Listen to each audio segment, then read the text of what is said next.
ಎಲ್ಲರೂ ಹೇಗಿದ್ದೀರಾ? I hope ಎಲ್ಲರೂ ಚೆನ್ನಾಗಿದ್ದೀರಾ ಅಂತ ಭಾವಿಸ್ತೀನಿ. ಹೀಗೆ ಒಂದು ರ್ಯಾಂಡಮ್ ವಿಡಿಯೋ ಮಾಡೋಣ ಅನ್ನಿಸ್ತು.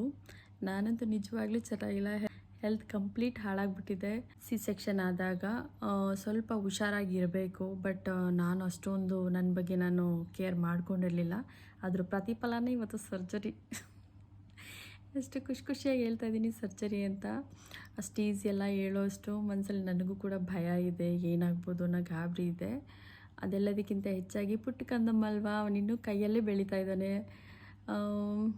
ಅವನ್ನ ಸ್ವಲ್ಪ ಏನಾಗಿದೆ ಅಂತ ಅಂದರೆ ಸ್ಕಾರ್ಸ್ ಎಂಡೋಮೆಟ್ರಿಯೋಸಿಸ್ ಅಂತ. ಇದು ಯೂಶಲಿ ಆಗಿ ಬೇಬಿ ಆಗಿರೋರಿಗೆ, ಸಿ ಸೆಕ್ಷನ್ ಆಗಿರೋಂಥ ತಾಯಂದಿರಿಗೆ ಹೆಚ್ಚಾಗಿ ಬರುತ್ತೆ. ತುಂಬ ಎಲ್ಲರಿಗೂ ಬರುತ್ತೆ ಅಂತ ಹೇಳೋಕ್ಕಾಗಲ್ಲ. ಎಲ್ಲೋ ಒಂದು 200 ಪೀಪಲಲ್ಲಿ 1 or 2 ಮೆಂಬರ್ಸಿಗೆ ಕಾಣಿಸ್ಕೋಬೋದು. ನನ್ನ ಗುಡ್ ಲಕ್ಕೋ, ನನ್ನ ಪುಣ್ಯನೋ, ಇಲ್ಲ ಅದೇನು ಮಾಡಿದ್ನೋ ಲಾಸ್ಟ್ ಜನ್ಮದಲ್ಲಿ ಗೊತ್ತಿಲ್ಲ. ಬಟ್ ಈ ಸಲ ನನಗೂ ಬಂದಿದೆ ಸ್ಕಾರ್ಸ್ ಎಂಡೋಮೆಟ್ರಿಯೋಸಿಸ್ ಅಂತ. ಇದು ನಮಗೆ ಸಿ ಸೆಕ್ಷನ್ ಮಾಡಿದಂಥ ಜಾಗದಲ್ಲೇ ಒಂದು ಬ್ಲಡ್ ಕ್ಲಾಟ್ ಥರ ಅದು ಕೂರ್ತಾ ಇರುತ್ತೆ. ಅದರಿಂದ ನಮಗೆ ಸ್ಟಿಚಸ್ ಪೇಯ್ನ್ ಬರ್ತಾ ಇರುತ್ತೆ. ಮುಟ್ಟು ಕರೆಕ್ಟಾಗಿ ಎವ್ರಿ ಮಂತ್ ಕರೆಕ್ಟಾಗಿ ಪೀರಿಯಡ್ ಸೈಕಲ್ಸ್ ಬರಲ್ಲ. ಈ ಥರ ಎಲ್ಲ ಬೇರೆ ಬೇರೆ ಥರ ಪ್ರಾಬ್ಲಮ್ಸ್ಗಳು ಕಾಣಿಸುತ್ತೆ. ನನಗೆ ತುಂಬ ಸ್ಟಿಚಸ್ ಪೇಯ್ನ್ ಬರ್ತಾಯಿತ್ತು. ಏನಾದರೂ ವೆಯ್ಟ್ ಲಿಫ್ಟ್ ಮಾಡಿದ್ರೆ, ನನ್ನ ಮಗುನ ಎತ್ಕೊಂಡ್ರೆ ಈ ಥರ ಎಲ್ಲ ಸಿಕ್ಕಾಪಟ್ಟೆ ಪ್ರಾಬ್ಲಮ್ ಆಗ್ತಾಯಿತ್ತು. ಸೊ ನಾನೇನು ಅಂದ್ಕೊಂಡೆ, ಬೇಗ ತಣ್ಣೀರು ಮುಟ್ಬಿಟ್ಟೆ ನಾನು. ಸೊ ಆ ಥರ ಎಲ್ಲ ಬಾಣಂತನ ಕರೆಕ್ಟಾಗಿ ಮಾಡ್ಕೊಂಡಿಲ್ಲದೆ ಇರೋದ್ರಿಂದ ಸಮಸ್ಯೆ ಕಾಣಿಸ್ಕೊಂಡಿರ್ಬೋದು ಅಂತ ನೆಗ್ಲೆಕ್ಟ್ ಮಾಡಿದೆ. ಬಟ್ ನನ್ನ ಮಗನಿಗೆ ಒಂದು 6 months ಆದಮೇಲೆ ನನಗೆ ಅನ್ನಿಸ್ತಿಲ್ಲ, ಬೇರೆ ಏನೋ ಸಮಸ್ಯೆ ಅನ್ನಿಸ್ತು ನನಗೆ. ಆಗ ನಾನು ಹೋಗಿ ನನ್ನ ಡಾಕ್ಟ್ರ್, ನನಗೆ ಯಾರು ಡೆಲಿವರಿ ಮಾಡಿದ್ರು ಅವ್ರ ಹತ್ರನೇ ಚೆಕಪ್ ಎಲ್ಲ ಮಾಡಿಸಿ ಸ್ಕ್ಯಾನಿಂಗ್ ಮಾಡಿಸ್ದಾಗ ಗೊತ್ತಾಯಿತು, ಸ್ವಲ್ಪ ಸ್ಕಾರ್ಸ್ ಹತ್ರ ಏನೋ ಕ್ಲಾಟ್ ಥರ ಕೂತಿದೆ ಅಂತ ಹೇಳಿದ್ರು. ಅವರು ಇಮಿಡಿಯೇಟಾಗಿ ಮೆಡಿಸನ್ಸಲ್ಲೂ ಹೋಗುತ್ತೆ, ಮೆಡಿಸನಲ್ಲಿ ಹೋಗಿಲ್ಲ ಅಂತಂದರೆ ಸರ್ಜರಿ ಬೇಕಿರುತ್ತೆ ಅಂತ ಹೇಳಿದರು. ಆ್ಯಕ್ಚುಲಿ ನಾನು ಜಾನ್ವರಿನಲ್ಲಿ ಸ್ಕ್ಯಾನ್ ಮಾಡಿಸಿದ್ದು.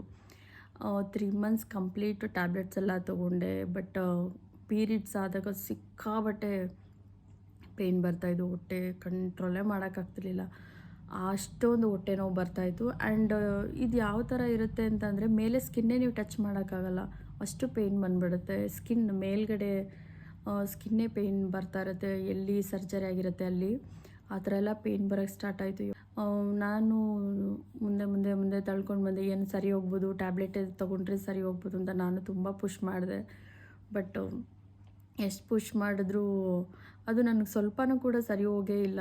ನಾನು ಮತ್ತೆ ಈಗ ರೀಸೆಂಟಾಗಿ ಒಂದು 3 days ಬ್ಯಾಕ್ ಇನ್ನೊಂದು ಸ್ಕ್ಯಾನಿಂಗ್ ಮಾಡಿಸ್ದೆ. ಪೇಯ್ನ್ ಕಂಟ್ರೋಲ್ ಮಾಡೋಕ್ಕೆ ಆಗಲೇ ಇಲ್ಲ ನನ್ನ ಕೈಲಿ.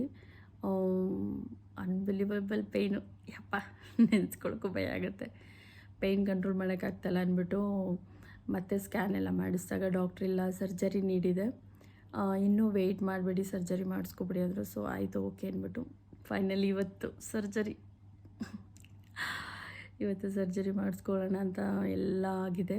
ಇವತ್ತು ಹೋಗಿ 9 o'clock ಅಡ್ಮಿಷನ್ ಆಗಬೇಕು ಹಾಸ್ಪಿಟ್ಲಿಗೆ.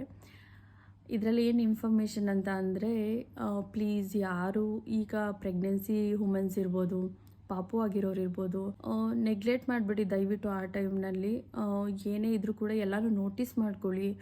ನಿಮಗೆ ಖಂಡಿತ ಗೊತ್ತಿರುತ್ತೆ, ನಿಮ್ಮ ಹಿಂದೆ ಡೆಲಿವರಿ ಆಗಿರೋರು, ನಿಮ್ಮ ಮುಂದೆ ಫ್ರೆಂಡ್ಸ್, ಕಸಿನ್ಸ್ ಯಾರಾದರೂ ಇದ್ದೇ ಇರ್ತಾರೆ, ಲೇಡೀಸ್.